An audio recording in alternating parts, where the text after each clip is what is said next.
Welcome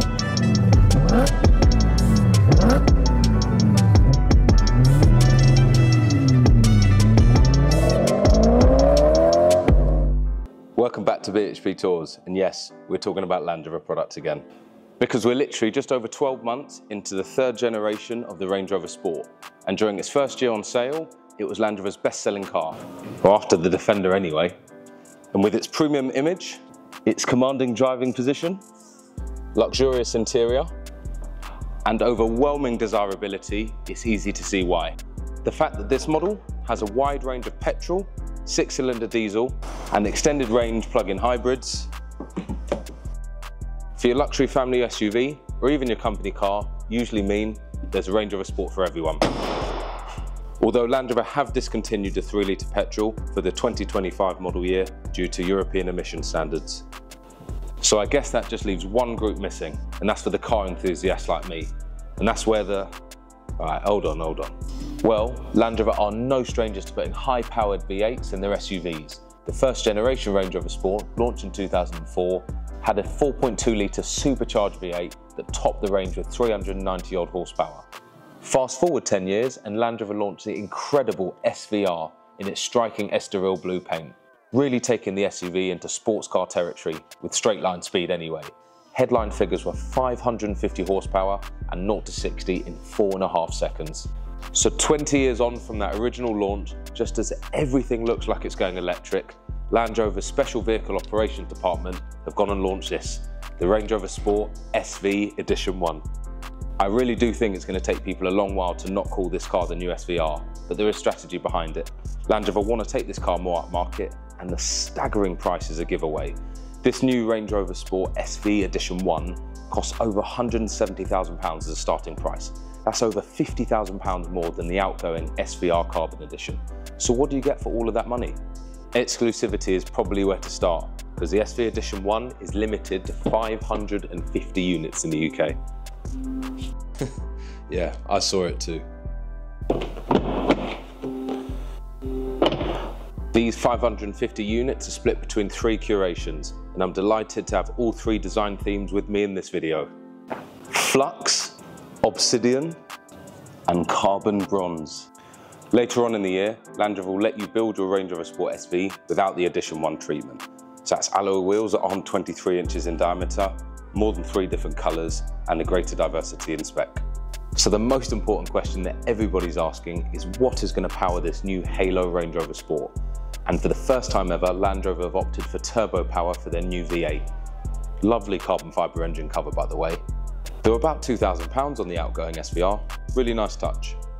So the only model in the Land Rover lineup to still use that 5-litre petrol is the Defender V8. Just wait until you hear how this engine has been tuned.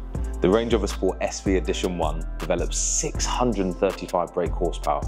That's over 50 horsepower more than the final SVR Carbon Edition. Just over 10 horsepower more than the most powerful BMW ever made, the M5 CS. Well, other than the plug-in hybrid BMW XM, but not really sure on how that looks. But how generous is that for BMW to allow Land Rover to use this engine? Us British have always loved the Germans, right? Okay, I'm aware that there's an Aston Martin DBX 707 and Ferrari's new mental 4x4 that develops 715 horsepower, but the Sport SV is a big step on from the SVR launch in 2014. Land Rover say the targeted 0 to 60 time on this car, when in SV mode and with the correct lightweight options fitted, is 3.6 seconds. For context, the Range Rover Sport SVR Carbon Edition did the same sprint in 4.3 seconds. That's almost a whole second quicker. For those that are looking to buy this car or interested in the Range Rover Sport SV, you've probably already seen some videos online or drag races comparing this with the older SVR. There's a big difference, right? Oh, and for those that care, this new 4.4 litre turbo petrol is far cleaner than the older 5 litre supercharger it replaces. 15% lower emissions and far better on fuel. I can testify to that as well, because I was driving the BMW M850i with the 4.4 litre engine, and also shortly after that, driving the 5 litre supercharger. And whilst the 5 litre is far more powerful and sonorous in my view, the 4.4 litre is efficiency, and that just can't be compared.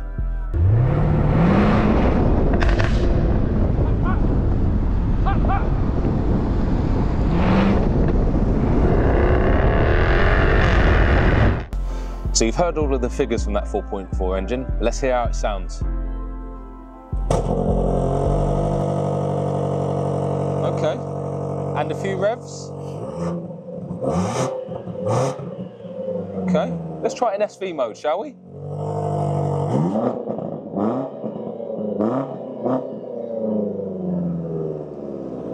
What do you think? What do you think? Better than the 5 litre? The Range Rover Sport SV isn't just quick in a straight line, it also handles well too, because Land Rover claim that it has next generation 6-dimensional dynamics, which might sound a bit complex, but it's supercar inspired. This advanced system controls the way the car handles, from roll and pitch to weight transfer when changing direction. And whilst I haven't had the privilege of driving this car yet, so I can't tell you how it feels, all sounds pretty promising, right? And it manages all of that despite being lighter than the standard Range Rover Sport's dynamic air suspension. So let's get into the exterior details, starting at the front. And I've headed over to the Flux Silver because I think it gives the best contrast to show the carbon fibre bits. And I think there's a lot of differences here between this and the autobiography. Let me show you. The Sport SV gets a new front bumper, including a bespoke new grille, really like it, and huge lower front air intakes for that powerful new engine. You also get a new splitter with SV Edition 1 badging on it. But there's also a load of this stuff.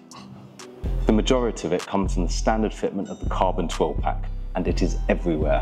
You got it on the grille surrounds, the lower front splitter, even the bonnet vents, which I'm not actually sure are vents. And for the first time on a Land Rover, you get Range Rover lettering in carbon. And all of these small changes make such a drastic difference to the appearance, in my eyes anyway. And that's just the front. It continues as you walk around the car. Carbon side vent, beautiful 23-inch alloy wheels. You get 2 different styles.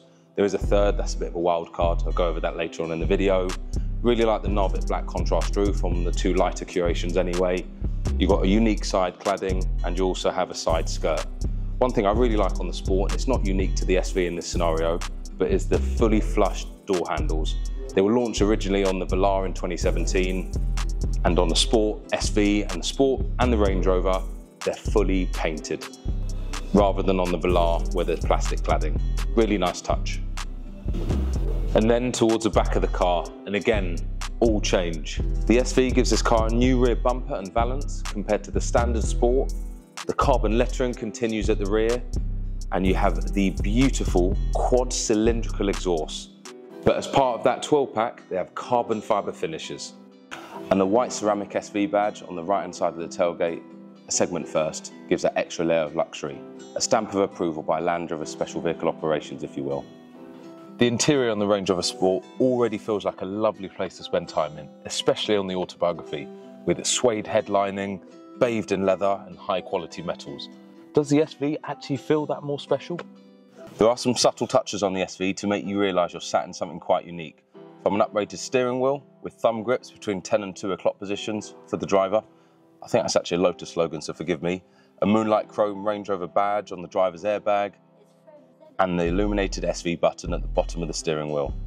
Beautiful satin black ceramic controls are placed on key touch points, i.e. items that you're going to use often.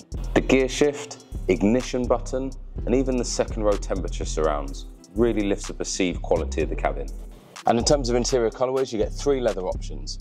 Ebony, which is black. Unfortunately, I don't have that colour here, but you know what you're getting with that. This that you've been seeing in the video is called Rosewood with the ebony contrast. And I really like it, it's quite subtle. I'm not a huge fan of red interiors, although I did have Coral, that I believe it was called, on the M135i that I had. It works on certain cars. I think on sporty cars like this, it certainly does. It wouldn't on a Defender, for example. Next up is Light Cloud and Ebony, and I love this interior. I had an almost identical one on my Corvette C8. It looks really classy and really uplifts the interior. I don't wear denim jeans very often, but if you do, dye transfer is a killer. Avoid. For those that have been following my channel for a while, you'll know how much importance I place on the seats. I haven't driven the Range Rover Sport SV, but they feel really comfortable to sit in. But ones that look as good as this add that special touch. Believe it or not, the selling point of these seats is not how comfortable they are or how great they look. It's actually the base. Body and soul seating. Another world first. Plenty of modern cars have subwoofers under the front seats. It's usually the easiest place to package in the cabin to help sound quality. But this body and soul seating takes things to a whole new level. It uses in-seat haptic vibrations, which Land Rover say harmonises to the music, diffused over a wide area of the seat, providing a physical dimension to the music. So I guess so you can feel it as well as hear it. Let's give it a go, shall we? Let's play some music from Frim Producer. Check him out in my bio. Amazing sound system. That Meridian is just sensational. Again, the signature, top of the range, $4 grand on. I'm not just vibing to the beat. There's actually, you can feel it. I don't really know how to describe it. I guess, yeah, the idea is like you're in a concert, like you feel it all around you. You know, 3D audio isn't new, again, in the headrest, subwoofer under the seat, in the door cards, so it's sort of all around you, but feeling like the bass actually in your seat. I really like it. Again, because of copyright, it can only sort of go on certain music, but yeah, no, I like it. Thumbs up for me. There's even a wellness function which delivers vibroacoustic therapy through a selection of preset soundtracks. I paid almost £9,000 for these M carbon bucket seats and to de-restrict the top end of my G87 BMW M2. Seats that are comfortable and supportive are an essential for me on my road trips. I just spend too much time in a car for me to get out feeling like my back's been crushed. Carbon seat backboards aren't new. I've got them on my M car. But the Range Rover Sport SV's carbon seats having a matte finish in a continuation of that 12-pack just makes it feel that bit more distinctive. It really does. Another cool feature about the interior of this car are the illuminated Gearshift paddles. They even turn red when in SV mode, a first for Land Rover product. They're still satin chrome and cool to the touch, but they're also larger than the standard paddles fitted to the Range Rover Sport for better feel during spirited driving. Next up, Obsidian. First word that comes to my mind when looking at this car, stealth. This Obsidian Black is £9,000 as an extra on the SV paint palette. It's optional on the standard Range Rover and the Range Rover Sport, but on the SV Edition 1, it's standard and it looks great. See it all the time on Range Rovers, black is just a colour that works. But for those looking for something a bit different, you might prefer this. The carbon bronze curation, my favourite. This has a matte paint that would ordinarily cost £12,000 on a Range Rover or Range Rover Sport. But here, this is exclusive to the SV Edition 1. This carbon bronze is a bit of me, this. And unlike the satin protection film or wrap on the Defender Carpathian, this is actually painted and it looks sensational. All of the carbon bronze editions have a fully painted carbon fibre bonnet, rather than the exposed carbon that you see on the other two curations. And for paint that costs £12,000, I get it. Why not make the most of it? This particular car gives a few Land Rover debuts, and these striking 23-inch carbon fibre wheels are the first of their kind in the world, and save up to 35 kilograms across all four wheels. Land Rover claim that that saving actually reduces the unsprung mass of the car, thus improving acceleration. It brings down the 0 to 60 figure by 1/10 of a second. How cool is that? Design and function. Considering Land Rover charge about £3,500 ordinarily to put 23-inch wheels on their car, remarkably at £7,000 I actually don't think that's bad value, especially when you consider about the weight savings and all the other benefits I've just mentioned. Just make sure you don't curb them. You can't refurbish, it's a new wheel. And then you have this, the optional carbon ceramic matrix braking system at £7,000. It offers a weight saving of 35 kilos across all four corners of the car over the standard cast iron brakes. But look at the discs, they are absolutely huge. They almost fill the wheel entirely. And to non-car people, meh. But to enthusiasts on a Range Rover, wow. So I'm hoping this angle gives you the best view of the brake calipers, which you get in 3 different colours. The yellow that you see here, the carbon bronze, and also anodised black. The red that I missed out is only available for the standard cast iron brakes. But carbon wheels and carbon ceramic brakes aren't new technologies. However, usually it's safe for supercars. So getting on an SUV I think is pretty impressive. And if you go for both options together, it saves 70 kilos off the car's weight. This particular car is fitted with Ultra Fabrics, which is Land Rover's premium non-leather option. And with manufacturers not only conscious of their emissions footprint, sustainability is huge too when building a car. Reducing the use of leather and utilising more man-made material not only helps with this, but there's also some benefits to ownership too. And crucially, to my eyes anyway, it doesn't look or feel like a cheaper option. I actually prefer it, especially in this really nice cinder grey. Guys, thank you so much for watching. Hope you enjoyed it. Next time out, I'll be heading to Germany.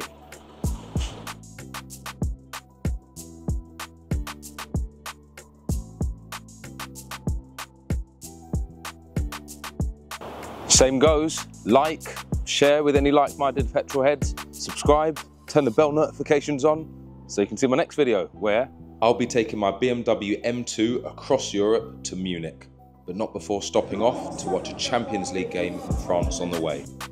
Do check out my last video where I discuss why I bought my BMW M2 and my last Land Rover walk around of the ever popular Defender.